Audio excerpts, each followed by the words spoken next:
और प्रासंगिक दृश्यों का सहारा लिया गया है। दर्शक ये ध्यान रखें।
बीस नवंबर 1995 गुजरात छोड़कर दिल्ली आ चुके नरेंद्र मोदी भारतीय जनता पार्टी के राष्ट्रीय सचिव बनाए गए। हरियाणा, चंडीगढ़, हिमाचल के बाद पंजाब और जम्मू कश्मीर का भी प्रभार मिला। मोदी की सियासी सूझबूझ ने कमाल दिखाया। हरियाणा और चंडीगढ़ में 1996 में बीजेपी बड़ी ताकत के तौर पर उभरी। 1998 में बीजेपी ने हिमाचल प्रदेश में सरकार बनाई, प्रेम कुमार धूमल की अगुवाई में। मोदी का कद राष्ट्रीय स्तर पर बढ़ता चला गया। 1998 में बीजेपी के संगठन महामंत्री बने। उस समय तो स्वयं होकर के बहुत छोटी छोटी चीजों पर भी वो ध्यान करने के लिए तत्पर रहते थे। उनके पास समय भी था। मुझे ध्यान है कि 1996 में मुझे अगर कंप्यूटर को सीखने की प्रेरणा देने वाले कोई व्यक्तित्व हैं तो नरेंद्र मोदी हैं। मई 1999 में पाकिस्तानी सेना की कारगिल में हुई घुसपैठ का भारत ने मुंहतोड़ जवाब देना शुरू कर दिया। हम शांति चाहते हैं, ये तो दुनिया ने देखा। अब दुनिया ये देखेगी कि हम शांति की रक्षा के लिए और अपनी शक्ति का भी प्रदर्शन कर सकते हैं। सेना का मनोबल बढ़ाने के लिए मोदी खुद कारगिल गए, घायल जवानों से अस्पताल में मुलाकात की। और एक घटना हम कभी नहीं भूल सकते, मोदी जी भी नहीं भूले होंगे। हम जवानों को जो सामान दे रहे थे वो रख रहे थे बेचारे, एक जवान ने हाथ ही नहीं किया। माइन ब्लास्ट में इस जवान के दोनों हाथ और दोनों पैर उड़ गए। मोदी जी ने उसके सिर पे हाथ रखा और प्यार से पूछा, बड़ा दर्द होता होगा।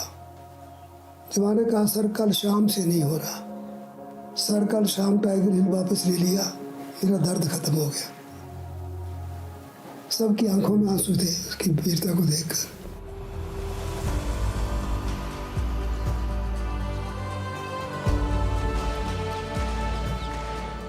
कारगिल से पाकिस्तानी घुसपैठियों को भारतीय सेना ने मार भगाया। 1999 में अटल बिहारी वाजपेयी के नेतृत्व में तीसरी दफा एनडीए की सरकार बनी। बीजेपी की बढ़ती ताकत में मोदी संगठन महामंत्री के तौर पर महत्वपूर्ण भूमिका निभा रहे थे। इत्तेफाक ये कि बीजेपी पूरे देश में मजबूत हो रही थी, लेकिन मोदी के अपने गृह प्रदेश में कमजोर। साल 2000 में हुए स्थानीय निकायों के चुनाव में बीजेपी को गुजरात में ज्यादातर जगहों पर हार का सामना करना पड़ा था। देश गणतंत्र दिवस मना रहा था, लेकिन गुजरात के लिए यह दिन काल बनकर आया।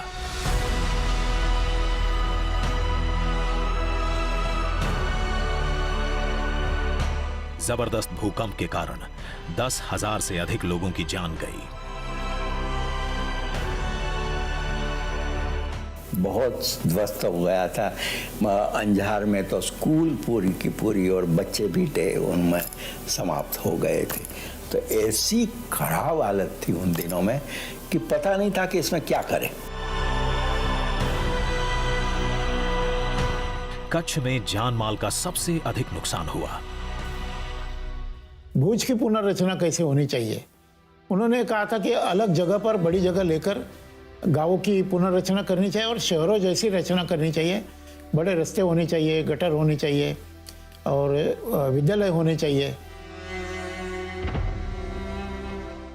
आज हमें लगता है कि कच्छ में कभी भूकंप हुआ ही नहीं, तो ये जो संस्कृति है, कल्चर है, वो उनके दिमाग में है। आपत्ति को अवसर में बदलना, ये दो जीवन सूत्र नरेंद्र मोदी के पूरी राजनीतिक और सामाजिक जीवनी में है।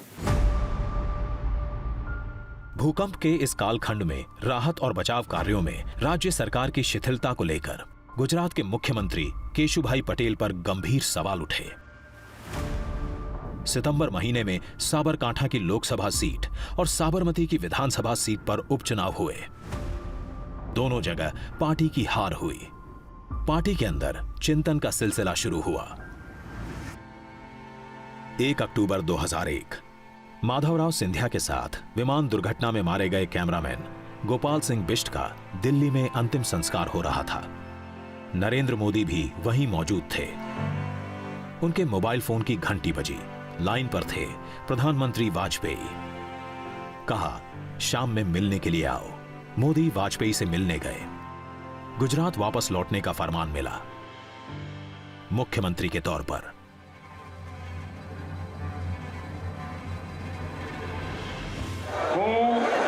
નરેન્દ્ર દામોદરદાસ મોદી ઈશ્વરના નામે સોગંદ લઉં છું કે કાયદાથી સ્થાપિત ભારતના સંવિધાન પ્રત્યે હું સાચી શ્રદ્ધા અને નિષ્ઠા ધરાવીશ।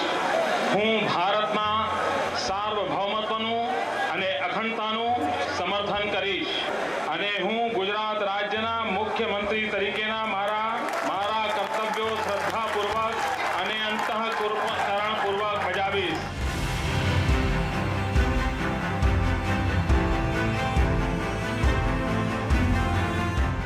मुख्यमंत्री पद संभालते ही नरेंद्र मोदी अपनी मां हीराबा के पैर छूने गए। मां ने आशीर्वाद के साथ सीख भी दी, बेटा कोई घूस दे तो लेना मत।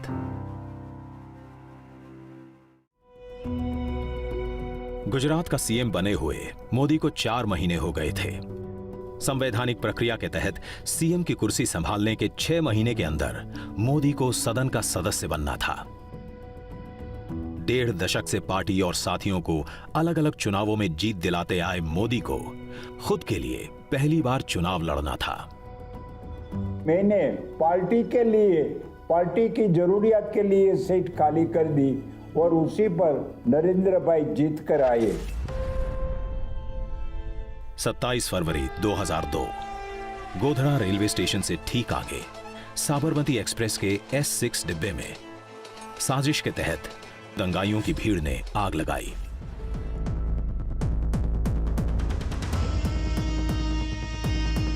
निशाने पर थे वो कार सेवक जो अयोध्या से लौट रहे थे। आगजनी में 59 लोगों की मौत हुई। अगले ही दिन गुजरात के ज्यादातर हिस्सों में दंगे भड़क उठे। उन्होंने बाकी जो राज्य थे इंक्लूडिंग कांग्रेस के राज्य, उनसे मदद मांगी कि मुझे पुलिस चाहिए। वो पुलिस की मदद मिली नहीं उनको। आर्मी की मदद मांगी उन्हें, आर्मी आ गई दूसरे दिन। जो ये पूरा प्रचार था कि भाई उन्होंने दंगों को भड़काया, वो बिल्कुल दुष्प्रचार था। 28 फरवरी की देर रात वायुसेना के विमानों से सैनिक अहमदाबाद पहुंचे। दंगों को लेकर विपक्ष ने मोदी पर हमले शुरू कर दिए। ये भी मोदी जी के लिए एक बड़ा चैलेंज था, गुजरात को संभालना, कम्युनिटी हार्मनी को संभालना, जिन्होंने गुंडागिर्दी की थी उनको नसीहत देना, और देश भर के सूडो सेक्युलरिस्ट मोदी ने ये किया है, मोदी ने ये किया है, मोदी जी को बदनाम करने के लिए पूरी कोशिश की। डिक्शनरी में जितने खराब शब्द है आज, वो सभी मोदी जी के लिए यूज हुआ उस वक्त। तभी भी मोदी जी ने कोई धैर्य नहीं छोड़ा। विपक्षी पार्टियों का हमला जारी रहा।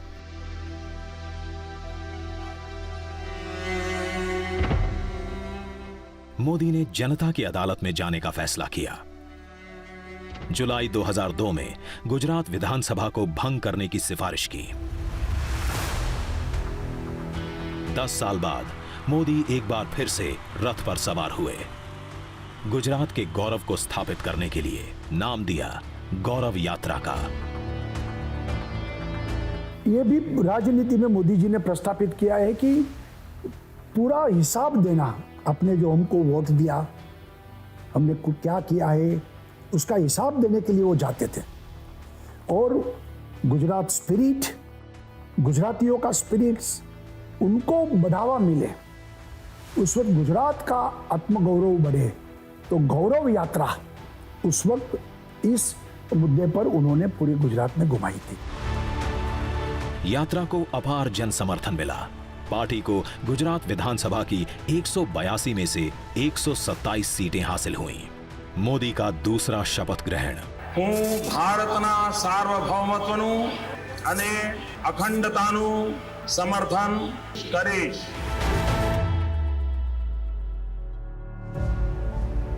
अट्ठाईस सितंबर 2003 अहमदाबाद का Tagore hall vibrant Gujarat global investor summit का साक्षी बना। Here was a concerted attempt. Gujarat में निवेश आकर्षित करने के लिए एक ठोस प्रयास किया गया था। आप निवेश के बिना विकास नहीं कर सकते और वाइब्रेंट गुजरात ने कई वर्षों तक उस एक घटना के रूप में सेवा की जिसने सभी को इस तथ्य पर केंद्रित किया कि हमें गुजरात में निवेश प्राप्त करने की आवश्यकता है। देश विदेश के बड़े उद्योगपति शामिल हुए। बड़े पैमाने पर निवेश के प्रस्ताव आए। मोदी के शासन की जमकर तारीफ हुई। 2003 से शुरू हुआ ये सिलसिला हर 2 साल पर vibrant Gujarat global investor summit के तौर पर जारी रहा। पहले से ज्यादा भव्य, ज्यादा नामचीन उद्योगपतियों, देशों और कंपनियों के प्रतिनिधित्व के साथ। In course of time, I think the Chief Minister will find that he will not have to attract people to Gujarat. The question will be, you're stupid if you're not here. देशी विदेशी निवेश गुजरात में लगातार बढ़ता रहा। इस बीच मोदी एक और मिशन पर लगे। गुजरात के चौतरफा विकास की कोशिश, नागरिकों का जीवन स्तर बेहतर करने की कोशिश। यही कोशिश गुजरात मॉडल के तौर पर जानी गई। देश विदेश हर जगह उनका जो था वो स्किल एंड स्केल, ये एक महत्वपूर्ण उनका सूत्र बना रहा। स्किल डेवलप करना है, वोकेशनल जो चांसेस है, वोकेशनल कोर्सेज है, उसको डेवलप करना चाहिए और लोगों को एम्प्लॉयमेंट कैसे मिले, इसकी ओर उन्होंने ध्यान दिया। शाला प्रवेशोत्सव, पहले शौचालय फिर देवालय, सभी घरों में 24 घंटे बिजली देने वाली ज्योतिग्राम योजना। 24/7 इलेक्ट्रिसिटी का गुजरात में शुरू किया। तब पूरा हिंदुस्तान में जो है 24/7 इलेक्ट्रिसिटी किसी को दे सकते हैं, हर घर में दे सकते हैं, ये तो कोई सोच ही नहीं सकते थे। खेत की पैदावार बढ़ाने के लिए सॉइल हेल्थ कार्ड, कृषि महोत्सव। એટલે જેમ ખેતરમાં પરિવર્તન, ખેડૂતમાં પરિવર્તન, પાકમાં પરિવર્તન, એમ કૃષિની સંપૂર્ણ વ્યવસ્થા બાબતમાં પણ પરિવર્તન। चमकते सरकारी अस्पताल, मेडिकल कॉलेजों की संख्या में भारी भरकम इजाफा। रर्बन मिशन, शहर जैसी सुविधाएं गांव में।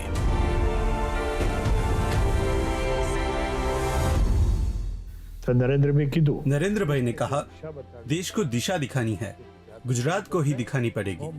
भले ही महंगा, लेकिन हमें सूर्य किरणों से बिजली उत्पन्न करनी पड़ेगी और हमारी कच्छ की धरती इतनी विशाल है कि पूरे देश को हम यहाँ से बिजली देंगे। एशिया का सबसे बड़ा सोलर पार्क, दुनिया का सबसे लंबा कैनाल नेटवर्क, देश का पहला river front. When the project got done and finished, जब परियोजना पूरी हुई और समाप्त हो गई तो अचानक 11,000 झुग्गी झोपड़ी में रहने वालों को अपने घर मिल गए और नदी के दोनों किनारों पर 2 वर्ग किलोमीटर की जगह का सही इस्तेमाल किया गया। इसने दिखाया कि कैसे हमारी जटिल समस्याओं से निपटा जा सकता है। जिससे आम लोग इसे सार्थक और उपयोगी पाते हैं। विश्व की सबसे ऊंची प्रतिमा स्टैच्यू ऑफ यूनिटी, लाखों चेक डैम बनवाकर भूगर्भ जल स्तर को ऊंचा उठाना, सौराष्ट्र और कच्छ के सूखे इलाकों में नर्मदा का पानी पहुंचाना। અને તે ખેડૂત આટલી મહેનત કરતો હોય, આપણો પરિવર્તનશીલ હોય, પ્રગતિશીલ હોય, અને એના માટે જ્યારે નર્મદાનું પાણી આવે ને તો મારો આનંદ અનેરો વધી જાય છે, અને ઘણો વધી જાય। पुलिस बेड़े का आधुनिकीकरण, पंचायतों तक इंटरनेट का जाल, जन शिकायतों के निवारण के लिए स्वागत ऑनलाइन का हैंडल, इन सब से मिलकर बना मोदी का गुजरात मॉडल। विकास ની એક નવી દિશા, આ તો હજુ શરૂઆત છે, મંજિલ ઘડી લાંબી છે। वोट बैंक की जगह विकास की राजनीति पर आगे बढ़ चुके थे नरेंद्र मोदी, लेकिन जल्दी ही उनकी राह में कुछ और बड़ी अड़चनें आने वाली थी।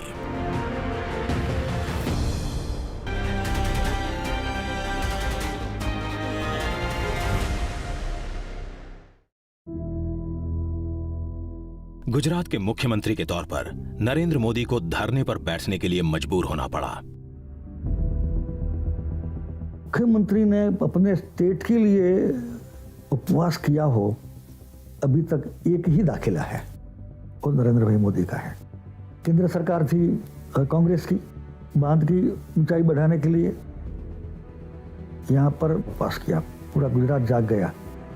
वजह थी मनमोहन सिंह की अगुवाई वाली यूपीए सरकार की तरफ से लगाई गई अड़चन, जिसके कारण सरदार सरोवर बांध की ऊंचाई नहीं बढ़ाई जा सकती थी। અને નર્મદાનું 110 મીટરનું ક્લિયરન્સ મળે તો હું ગુજરાતની ધરતીને વચન આપવા માંગુ છું, જે દિવસે બાંધકામ શરૂ થાય એના 150મા દિવસે ગુજરાતમાં વીજળીનો પણ ધોધ વહેતો થઈ જાય, આજથી અમે તૈયારી કરી। मोदी का उपवास 52 घंटे चला, गुजरात की मांग पूरी हुई।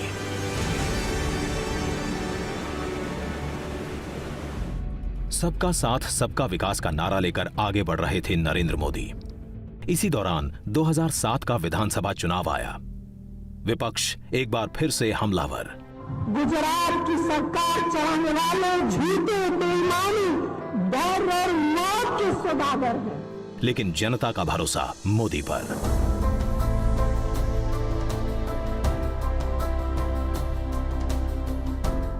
– 2007 में हुए विधानसभा चुनावों में बीजेपी को बड़ी कामयाबी हासिल हुई।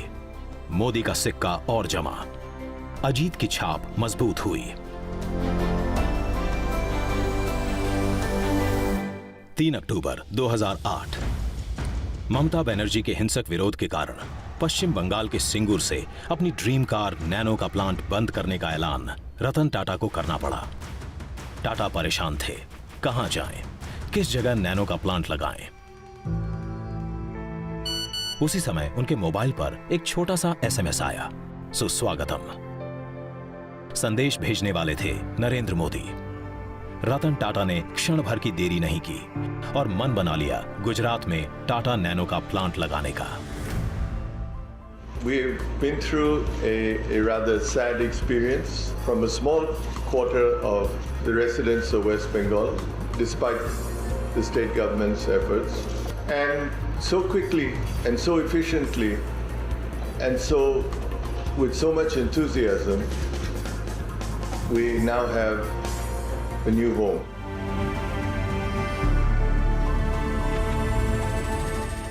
–17 सितंबर 2011 मोदी अपना 61वां जन्मदिन मना रहे थे, लेकिन अनूठे ढंग से। अपने जन्मदिन के मौके पर मोदी ने 3 दिन के सद्भावना उपवास की शुरुआत की। उद्देश्य था गुजरात में शांति और सद्भाव को मजबूत करना। अहमदाबाद के बाद मोदी गुजरात के हर जिले में गए। समाज के सभी वर्गों में आपसी विश्वास बढ़ा। मोदी पर देश दुनिया का भी भरोसा बढ़ने लगा। अंतर्राष्ट्रीय पत्रिका टाइम ने 16 मार्च 2012 के अपने अंक में मोदी को कवर पर जगह दी। टिप्पणी थी, मोदी मीन्स बिजनेस।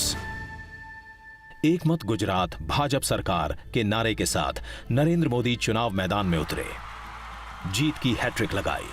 मोदी को देश के अगले पीएम के तौर पर देखा जाने लगा। कई राज्यों से जो लोग आते थे हमें बोलते थे कि मोदी जैसा काश हमारे सीएम होते तो हमारा भी राज्य ऐसा होता। ठीक है, अगली बार हम उनको प्रधानमंत्री बनना चाहते हैं। गुजरात के मुख्यमंत्री के रूप में उसी दिनों में देश के कार्यकर्ता उनको प्रधानमंत्री के रूप में देखना चाहते थे। आम जनता के दिल में मोदी ने अपने लिए जगह बना ली। 13 सितंबर 2013 देश में चल रही मोदी लहर का अंदाजा बीजेपी के बड़े नेताओं को भी था। पार्टी ने मोदी को पीएम उम्मीदवार के तौर पर पेश कर दिया। संसदीय दल ने यह फैसला किया है कि श्री नरेंद्र मोदी को आगामी लोकसभा चुनाव के लिए प्राइम मिनिस्ट्रियल कैंडिडेट के रूप में प्रोजेक्ट किया जाए।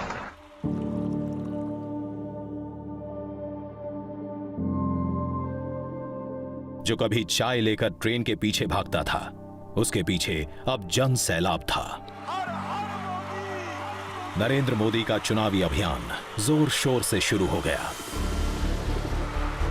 कहीं चाय पर चर्चा, कहीं रोड शो, कहीं पर जनसभा, तो कभी 3D रैली, अलग अलग भाषा, वेशभूषा। नरेंद्र मोदी देश के हर हिस्से में प्रचार के लिए गए, लेकिन हर जगह सभा में गूंज एक ही। 16 मई 2014 मतगणना शुरू हुई। लोकसभा की 543 सीटों में से एनडीए ने 336 पर जीत दर्ज की। अकेले बीजेपी को 282 सीटें मिली। पहली बार ऐसा हुआ जब बीजेपी खुद अपने बूते पर सरकार बनाने की हालत में थी। नरेंद्र मोदी वाराणसी और वडोदरा दोनों सीटों पर रिकॉर्ड मतों से जीते।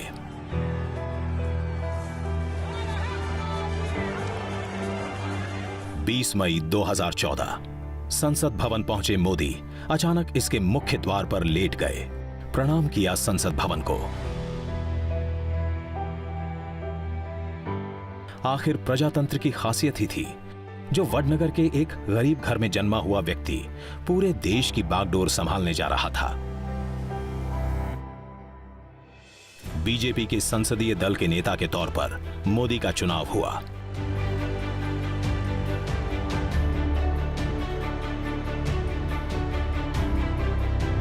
मोदी ने 21 मई को गुजरात के मुख्यमंत्री पद से इस्तीफा दिया। 22 मई को आनंदीबेन पटेल राज्य की नई सीएम बनी। उसी शाम अहमदाबाद एयरपोर्ट से मोदी दिल्ली के लिए रवाना हो रहे थे। भावनाओं का ज्वार उठा, आंखें नम हुईं, जुबान से निकले दो शब्द, आवजो, आवजो गुजरात।